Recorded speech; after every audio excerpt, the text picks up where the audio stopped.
بخاری مسلم کی حدیث ہے, حضرت فاطمہ رضی اللہ عنہا, وہ نہیں جو نبی کی بیٹی تھی, کوئی اور فاطمہ, انہوں نے حدیث بیان کی, حضرت عمر کا دور تھا, کہ رسول اللہ صلی اللہ علیہ وسلم نے 3 طلاقوں والی عورت کے لیے حکم دیا ہے کہ اسے نہ تو نان نفقہ ملے گا اور نہ رہائش ملے گی. 3 طلاقیں ہو گئیں تو بس عدت کے دوران نہ تو شوہر کے ذمے نان نفقہ ہے اور نہ وہ شوہر کے گھر میں عدت گزارے گی. بخاری مسلم کی حدیث ہے, یہ بالکل متفق علیہ صحیح حدیث ہے, بیان کرنے والی صحابیاں ہیں. لیکن امام ابو حنیفہ رحمہ اللہ کا مذہب یہ ہے کہ جب ایک عورت کو 3 طلاق ہو گئی, نہ تو شوہر اسے گھر سے نکال سکتا ہے, اور جب تک اس کی عدت پوری نہیں ہو جاتی وہ شوہر کے گھر میں ہی رہے گی. حتیٰ کہ شوہر اگر خراب آدمی ہے, خطرہ ہے کہ یہ غلط نیت سے نہ دیکھے, تو شوہر کو حکم دیا جائے گا کہ آپ گھر چھوڑ کے چلے جائیں. عورت اسی گھر میں عدت گزارے گی جب تک عدت پوری نہیں ہو جاتی.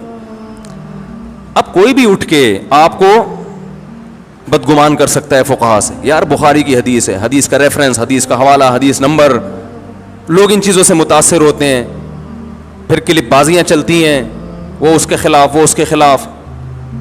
تو ایک علم کو جب تک پراپر طریقے سے نہ پڑھا جائے, انسان کو اس میں بات کرنے کی اجازت نہیں ہے.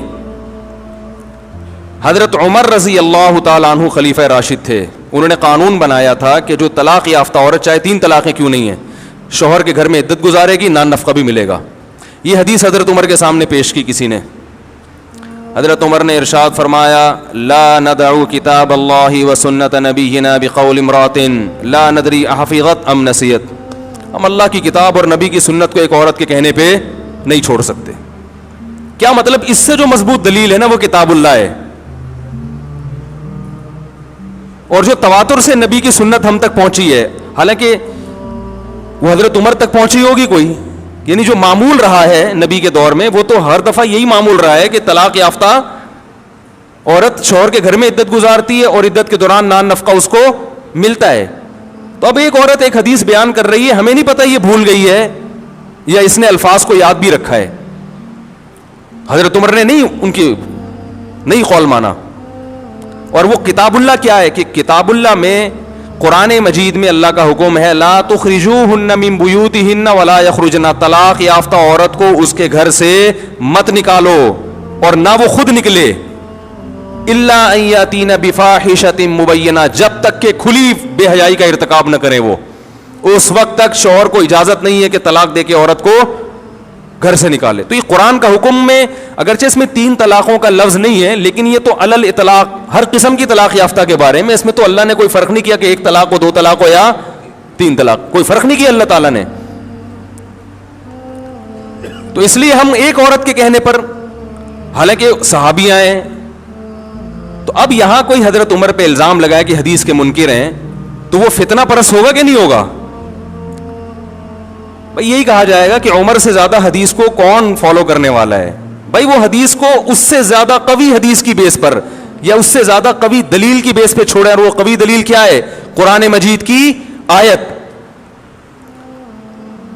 امت میں امی عائشہ رضی اللہ تعالی عنہ بہت بڑی فقیہہ ہیں, ان کے سامنے جب یہ حدیث آئی انہوں نے فرمایا لا خیر فی فاطمہ, فاطمہ کے لیے کوئی خیر نہیں ہے اس حدیث کو بیان کرنے میں, کیونکہ لوگ اس کا مطلب غلط سمجھ رہے ہیں. آپ اس بیس پہ حضرت عائشہ کے خلاف کلپ بنا سکتے ہیں کہ یار نبی کی حدیث بیان کرنے سے لوگوں کو روک رہی ہیں. وہ لوگوں کو اس سے نہیں روک رہی حدیث بھی, وہ کہہ رہے ہیں بھائی اس حدیث کا مفہوم وہ نہیں ہوگا جو یہ سمجھی ہیں, ان سے الفاظ کے نقل کرنے میں مسٹیک ہوئی ہوگی یا کچھ بھی ہے.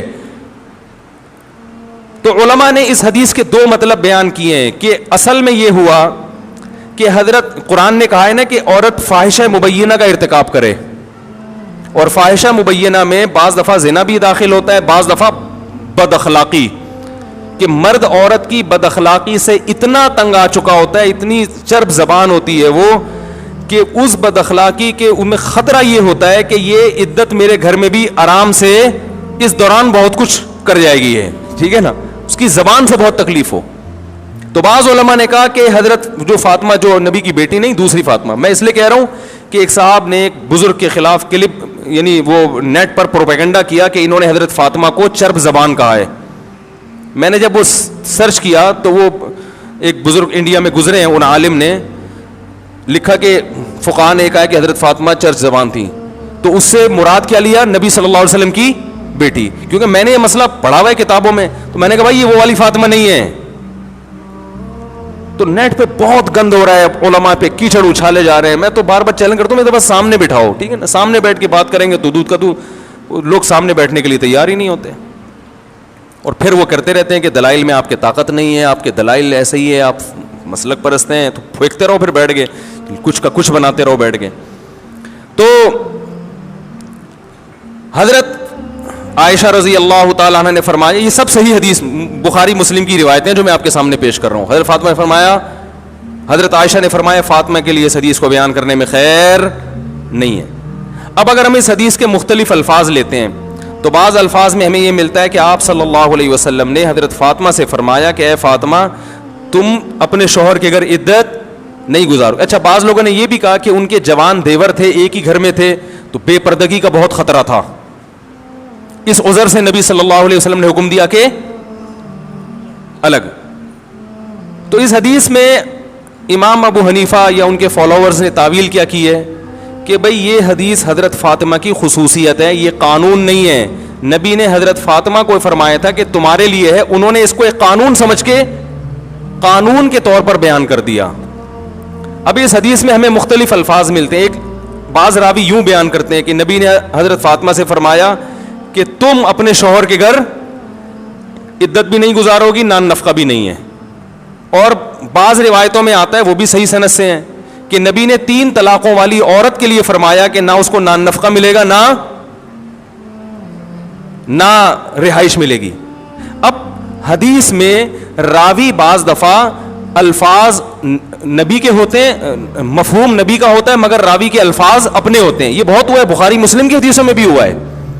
اس لیے کہ علم حدیث میں یہ بات پڑھائی جاتی ہے طلبہ کو کہ روایت بالمعنی یہ بھی شائع تھی اسلاف میں. بالمعنی کا مطلب ہوتا ہے رسول اللہ صلی اللہ علیہ وسلم نے جو الفاظ کہے تو راوی نے ان الفاظ کی رعایت نہیں کی بلکہ اپنے مفہوم میں ان الفاظ کو بیان کر دیا. تبھی ہمیں حدیثیں جو مختلف سند سے ملتی ہیں ایک ہی بات ہوتی ہے لیکن اس میں الفاظ میں تھوڑا فرق آتا ہے, وہ دونوں حدیثیں صحیح ہوتی ہیں. سمجھ میں آ رہی ہے بات؟ جبکہ قرآن کی ورڈنگ میں الفاظ بھی اللہ کے ہیں اور معنی تو ہے ہی, اس لیے وہ بہت مضبوط ہے, اس میں تو لفظ بھی دائیں بائیں نہیں ہوا. تو حدیث مضبوط ہے مگر قرآن سے زیادہ مضبوط نہیں ہے. اس لیے جو امام و حنیفہ خاص طور پر اس معاملے میں بہت حساس ہیں, کہتے ہیں قرآن کی جو نص ہوگی اس کے مقابلے میں خبر واحد چاہے وہ کتنی ہی مضبوط حدیث کیوں نہ ہو, جب تک کہ تواتر تک نہ پہنچ جائے یا حد شہرت تک نہ پہنچ جائے, اس وقت تک اس حدیث کے ظاہری معنی کو جو قرآن کے ظاہر کے خلاف ہوں گے قبول نہیں کیا جائے گا. تو حدیث رد کرنا مقصد نہیں ہے بلکہ قرآن کے ظاہر کو فالو کرنا, کیونکہ حدیث میں روایت بالمعنی ہے, روایت بالمعنی بھی ہوئی ہے کہ میننگ اپنے اس میں بیان کر دی. تو اب وہ اس حدیث کی تعویل یہ کرتے ہیں کہ بھئی یہ حضرت فاطمہ کی خصوصیت تھی, لیکن بعد میں راویوں نے اس کو ایک لا کے طور پر بیان کر دیا کہ 3 طلاقوں والی عورت کے لیے نبی نے یہ حکم دیا, تو لوگ یہ سمجھے کہ یہ قانون ہے کہ جس کو بھی 3 طلاقیں ہوں گی اس کے لیے یہ حکم ہے. اب امام احمد ابن حنبل چونکہ حدیث کے ظاہر کو لیتے ہیں, ان کا یہ اصول ہے, تو امام احمد بن حنبل نے اس حدیث کے ظاہر کو لیا. اس لیے آج بھی سعودی عرب کے علماء یہی فتویٰ دیتے ہیں کہ 3 طلاقوں کے بعد نہ رہائش ہے اور نہ نان نفقہ ہے. بر صغیر کے علماء کہتے ہیں نہیں رہائش بھی ملے گی اور نان نفقہ بھی. لوگ کہتے ہیں بھائی سعودی عرب کے علماء وہ عرب ہیں, وہ دین کے زیادہ قریب ہیں, ٹھیک ہے نا, وہ تو مکہ اور مدینہ میں رہتے ہیں, یہ انڈیا پاکستان کے مولویوں کو کیا آتا ہے. تو بات یہ ہے کہ انڈیا پاکستان کے مولوی فالو کس کو کر رہے ہیں؟ وہ ایک ایسے فقیہ کو فالو کر رہے ہیں جس کی فقاہت سب کے ہاں مسلم ہے, ایسے فقیہ کو فالو کر رہے ہیں اور وہ قدیم ہے ان سب سے, وہ تابعین میں سے ہیں. امام ابو حنیفہ کی ملاقات ہوئی امام مالک سے, پہلے امام مالک امام ابو حنیفہ سے بہت بدگمان تھے. اس لیے بدگمان تھے کہ وہ کیونکہ ان کا مسلک بسا اوقات حدیث کے ظاہر کے خلاف جا رہا ہوتا ہے, حدیث کے ظاہری الفاظ کے, تو اکثر لوگ بدگمان ہو جاتے تھے کہ یہ تو حدیث کو نہیں مانتے.